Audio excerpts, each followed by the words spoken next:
Good morning. Hi, my name's Kaylee. Kaylee, Kelly, nice to meet you. You too. All right, well, we're going to get started. So why don't you tell me a little bit about yourself? Okay. I've been in the service industry since I was about 16 years old, and it's really chaotic, really hectic kind of energy. You're just feeding people energy who are upset, kind of just so they can be upset, about food.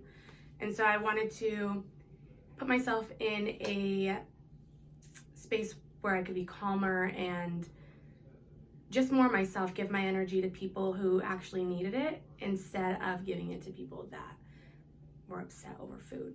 And I wanted to, make a difference in people's lives. So I found massage therapy is a very good way I can impact people's lives with my energy in minimal ways who actually are in pain and need it.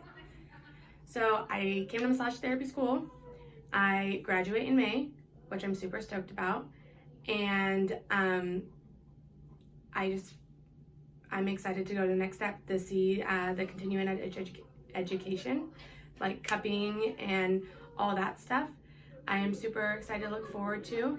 And also, I was looking, you do touch therapy massage, the PTSD trauma clients, and that's also what I'm super excited about. I haven't explored that yet, but I really want to dig deep into that because I feel like that's exactly what I was looking for when I joined massage. Awesome. All right. Well, can you tell me a little bit about your strengths and weaknesses? Yeah, absolutely.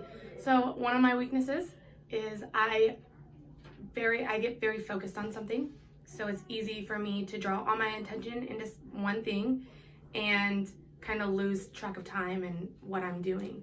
I do that with trigger points especially, but I'm working on that in a way that if I do spend too much time on an area, I can, just redirect my attention, maybe spend less time on an area of less concern that the client hasn't asked about.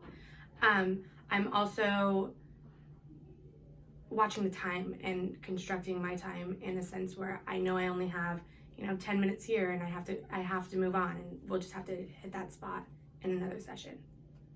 And one of my strengths, I feel like I build rapport with clients in ways such as building a trust connection, showing them I'm just as determined about their health and making them feel better as they are, and just making sure they know that I'm also on this journey with them of, healing. Awesome. All right. And what are your long and short-term goals? Short-term goals, graduate massage therapy school, become a licensed massage therapist, and go into an externship or a place that I can learn and grow and, find myself and, mutually benefit essentially from me being there. So in 5 years, when I decide to be a sole practitioner, have my own business, I have all that experience under my belt. Nice. And if I were a new client, how would you explain the difference between Swedish and deep tissue?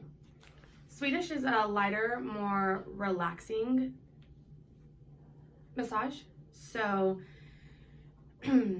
just long strokes, very rhythmic, not jarring or anything like that. And then deep tissue is just a deeper pressure. So if you have a trigger point or a muscle restriction, you can spend more time on that area and try and work that out. That way you're elongating muscles and your body's getting back to being balanced. Okay. Do you have any questions for me? Yes, I do.